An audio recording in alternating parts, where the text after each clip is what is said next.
प्रधानमंत्री नरेंद्र मोदी ने रविवार को बिलासपुर में 33,700 करोड़ के 22 बड़े प्रोजेक्ट्स का शिलान्यास और लोकार्पण किया। लेकिन उनके इस दौरे को लेकर पूर्व मुख्यमंत्री भूपेश बघेल ने कई सवाल खड़े किए हैं।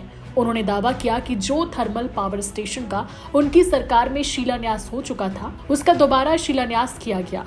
पूर्व मुख्यमंत्री भूपेश बघेल ने सोशल मीडिया पर लिखा, कमाल करते हैं प्रधानमंत्री जी, अगर मेरे द्वारा शिलान्यास किए हुए थर्मल पावर स्टेशन का ही पुनः शिलान्यास करना था तो सूचना दे देते। मैं और 10-20 प्रोजेक्ट ऐसे बता देता जिनका फीता आप दोबारा काट सकते थे।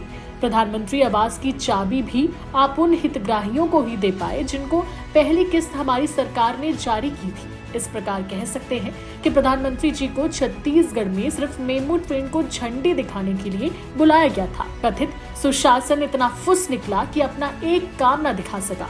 इस पोस्ट में उन्होंने super critical thermal power station Korba का जिक्र किया है, जिसका शिलान्यास उन्होंने खुद 29 जुलाई 2023 को किया था। बीजेपी ने इसका जवाब देते हुए कहा कि यह शिलान्यास नहीं बल्कि कार्य प्रारंभ है, जिसे सभी जरूरी मंजूरियां मिलने के बाद शुरू किया गया। भाजपा के प्रदेश मीडिया प्रभारी अमित चिमनानी ने सोशल मीडिया पर लिखा, फर्जी शिलान्यास जिसके पत्थर का भी अता पता नहीं, फॉर्मेलिटी के लिए टेंडर निकाला था जिसका कुछ नहीं हुआ। उन्होंने कहा कि यह शिलान्यास नहीं बल्कि कार्य प्रारंभ है और इसके लिए जरूरी मंजूरी हाल ही में मिली है। अब देखने वाली बात होगी कि बीजेपी के इस जवाब पर बघेल का क्या रिएक्शन सामने आता है। Bureau report, CG Bhaskar.